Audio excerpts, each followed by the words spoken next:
the system based on punishment, on repression, on cowing people, making people suffer, making people silent, hitting people, repressing people, so they do not stand up to the capitalist system. All those people who are at the forefront of the state repression. I'm here because, first of all, I'm definitely against all political prisoners. These people who just dared to speak up for their own and were imprisoned for threatening the state, when states that claim to care about the freedom of speech, that claim to uphold all these voices, and the second that you demand anything, they clap down on you. The way that our communities are criminalized so that we're more likely to end up in prison. We know that in prison, and our loved ones, many of us have loved ones in prison, a father, a brother, a sister, a mother, an auntie. So we know firsthand the suffering that causes. My son's in prison under joint enterprise for a crime he didn't commit, and I just want people to know that this happens, and this happens to good people. And as a country, we're spending and wasting loads of money imprisoning people, ruining their lives, ruining their families' lives, and putting everyone under so much stress. So I just want to raise the issue and fight for justice. I'm just here to support Jengbar and to let people know about the joint enterprise law and how unjust it is, how it's targeting black people, how it's targeting people with disabilities, working class people, and how there's so many people, over 1,400 prisoners right now in British prisons that have not committed a crime but have been near the crime, have been witness to a crime. If it was anyone else, if they were middle class, if they had money, they would not be in prison. I'm here because I'm an ex-prisoner and I became politically radicalised in prison. And I think it's critically important that we understand as political activists how central the struggle against the prison system is to the wider political struggle. And that's why I remain politically involved on the outside.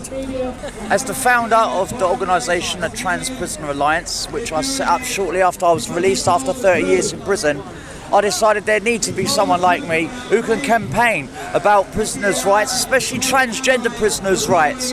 But I also come here and I stand in solidarity with the revolutionary communists. Do you know what I mean?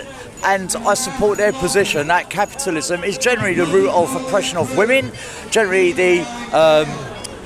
it's what oppresses people of colour, and it also suppresses the views of marginalised communities like me. The capitalist system cannot exist without a ruling class that controls the wealth. So that anybody who attempts to oppose that reality will find themselves soon in chains. In fact, the vast majority of the population, whether they realise it or not, are in chains. They are in chains in a system that's controlled by a minority of very rich people.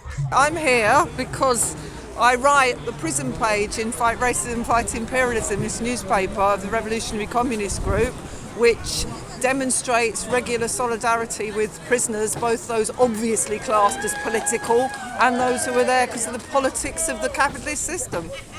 I'm also here because it's related to this whole system that we're in, this capitalist system that depends on the oppression of these voices to keep those in power. The prison system is a vital arm of the state. It's a vital arm of state repression, and it's always created as a political instrument of repression.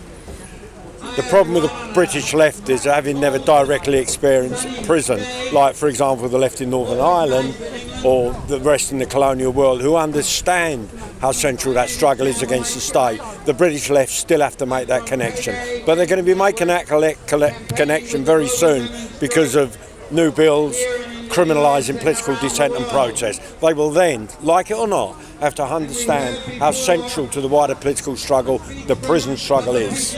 You know, I grew up around here, and I remember my mum was like heavily involved with protests. That she used to protest for the Labour. They used to protest about everything. They had a protest for 22 buses, less queues, more 22s, and they got more 22s. You know, but all these things that like our parents fought for and that people fought for, no one doesn't fight for anymore. No one doesn't care. You've seen today even people complaining, oh, how dare they be on the street making noise? Like, people are not interested until it happens to them. But you know, people need to wake up and realise what's going on. It annoys me. People say, "Oh, have you watched that? You know, thing that went on in America and this, that, and the other." We don't have to look to America. There's injustices here right now, and you know, I just feel that people are not really aware of what is going on. It's not publicised. It's not talked about. It's just brushed under the carpet, and there's very few people that are actually aware of what's going on. The RCG has always been unique I spent a long time in prisons and I formed connections with outside groups. The RCG was the only group on the left which actively supported the prison struggle and recognised the political importance of that struggle. The anarchist movement was slightly more progressive in that sense, but amongst the so-called Marxist-Leninist left, it was only the RCG that understood the critical importance of the prison struggle and showed us solidarity and support. Now more than ever is a time when we need to stick together, when all the left-wing movements need to come together and stand united in condemning these governments which seem to be have this reoccurring theme of making more money, economic progress, while sacrificing people's human experience while they're alive. I think it's a shame, but I stand in solidarity and break the chains.